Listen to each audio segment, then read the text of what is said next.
I'm Hollis from Hollis's AC Lab, and today I'm back with the flight video from this racing drone that I built. And as you can tell, I do not have the original propellers on it. I just did not really like the way they flew that well, and they broke really easily. Like any crash you had, they break, so these are propellers I definitely recommend getting. I've flown this a lot with them, and they haven't broken yet. So, and then I'm flying it with these batteries, the Fluorine 11.1 volt 35C 150 milliamp LiPo 3S LiPo battery, and they work great. And I have my FlySky transmitter ready, and the drone I built.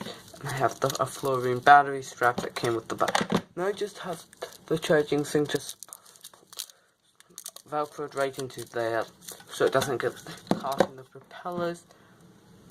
So I guess I'll just go flood it. So I hope you enjoy this video.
So as you just saw, I flew it around the first little while.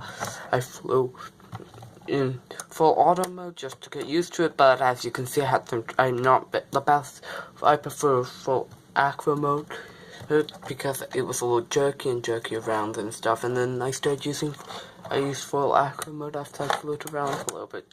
I just also want to show you, but that there is self-level mode on this, and it works out great if you're a new pilot, but I personally prefer the acro mode, so that's why I flew and I get some flips and stuff. So, and this drone flies great, so if you want to build a budget racing drone, this is definitely one I would recommend. It flies amazing, it's super fast, and it has 30 MPSCs, if I did not already mention it in one of my build videos. So, yeah. So, I hope you enjoyed that video, and that's all for this video. Bye.